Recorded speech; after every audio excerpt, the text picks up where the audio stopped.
Assalamualaikum warahmatullahi wabarakatuh. Nama saya Muhammad Hamdani. Saya seorang mahasiswa pendidikan olahraga dari kampus STKIP Pasundan Cimahi. Di sini saya akan sedikit menjelaskan tentang olahraga hoki, dimulai dari sejarah, teknik dasar, peraturan, dan ukuran lapangan. Hoki adalah cabang olahraga yang dimainkan oleh dua regu, dengan masing-masing pemainnya memegang sebuah tongkat bengkok atau yang biasa disebut stick. Tongkat ini berfungsi untuk menggerakkan bola. Sejarah hoki. Menurut sumber sejarah, hoki berasal dari Persia kuno dan Mesir kuno. Hal tersebut ditemukan di relief tembok kuburan Lembah Raja dekat Bani Hasan di Mesir kuno yang menggambarkan permainan bola menggunakan stick yang diberi nama hoksa. Permainan tersebut menyebar ke seluruh Arab, khususnya kota Dahwa, dan Afrika Utara, khususnya di kota Tefu. Akan tetapi, olahraga hoki modern lahir di Inggris pada tahun 1800, yang ditemukan di dalam sebuah almanak. Permainan ini sudah bernama hoki. Akan tetapi, Prancis juga menyatakan bahwa hoki modern ini berasal dari negaranya, yang berasal dari kota Hokkien, tongkat gembala. Pada tahun 1850 terbentuklah klub hoki pertama, yaitu Blackheath Hockey Club. Pada 1886 dibentuklah sebuah organisasi induk hoki pertama bernama English Hockey Association. Permainan hoki ini menyebar ke seluruh daratan Eropa dengan peraturan permainan masing-masing. Di Irlandia pada 1893 terbentuk Irish Hockey Association, dan juga di Wales pada tahun 1897. Kemudian di Skotlandia juga dibentuk organisasi hoki. Kemudian teknik dasar. Yang pertama, cara memegang atau yang biasa disebut the grip dalam bahasa Inggris. Kedua tangan memegang stick dengan posisi tangan kiri memegang bagian bawah ujung stick dengan membentuk lurus, segaris dengan bagian kepala stick atau sekitar 10 cm dari ujung stick disesuaikan dengan tinggi badan pemain. Posisi tangan kanan berada sedikit di bawah atau rapat dengan tangan kiri dengan membentuk lurus juga, dan stick dipegang dengan erat.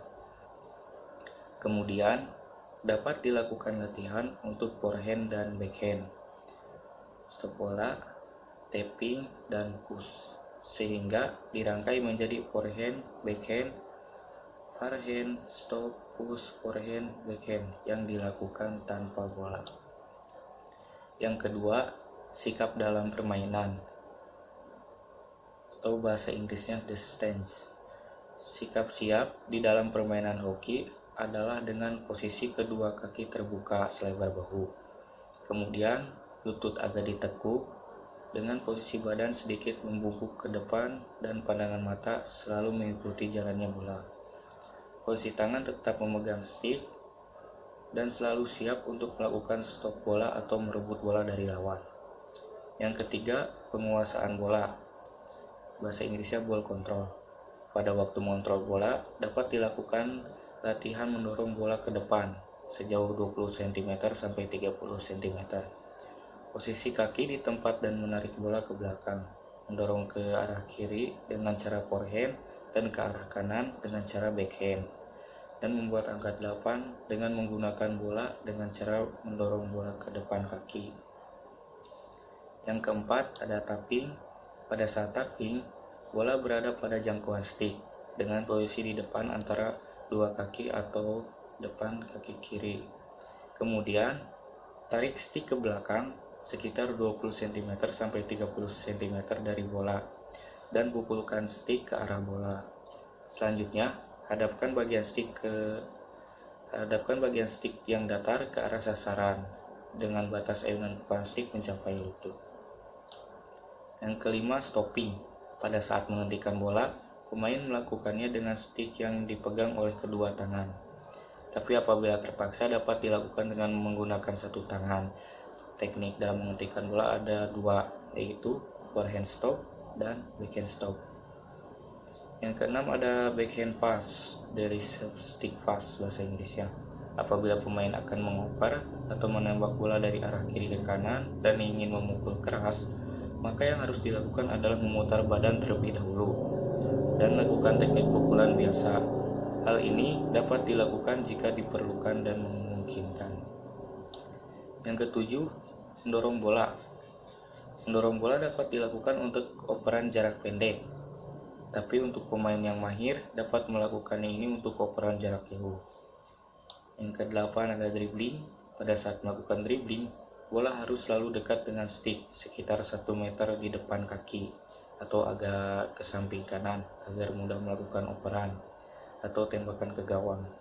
Pemain tidak boleh lengah karena bola dapat lepas kontrol atau dicuri lawan. Yang kesembilan, memukul. Bahasa Inggrisnya yaitu hitting. Latihan memukul bagi pemula dapat melakukan gerakan hit yang benar terlebih dahulu tanpa bola. Pada saat melakukan tembakan, posisi bola harus berada di depan kaki kiri agar berat badan dapat ditransfer ke kaki kiri, sehingga memberikan tenaga tambahan pada pukulan pada saat melakukan ayunan stick.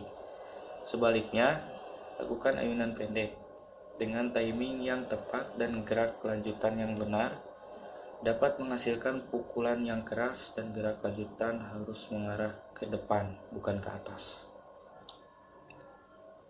Kemudian ada peralatan dan perlengkapan. Peralatan hoki yang penting adalah tongkat pemukul atau stick. Berat stick mempunyai batasan tertentu dengan berat minimal 12 ons dan maksimal 23 ons untuk putri dan 28 ons untuk putra.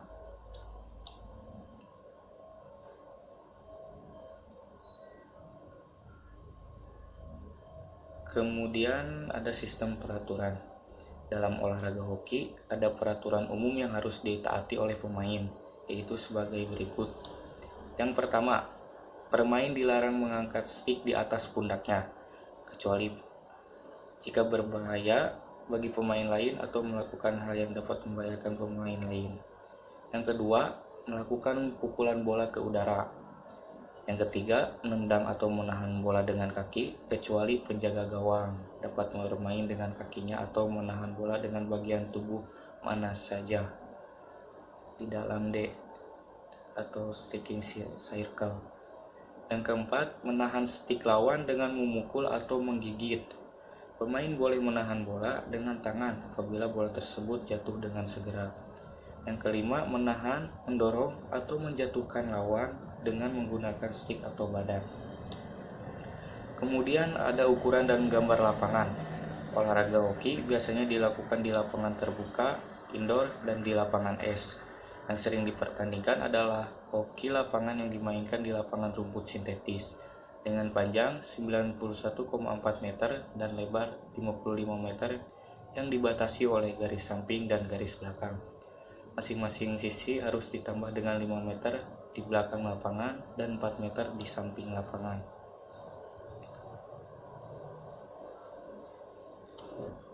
Ini contoh lapangan hoki di Gelora Bung Karno, Senayan.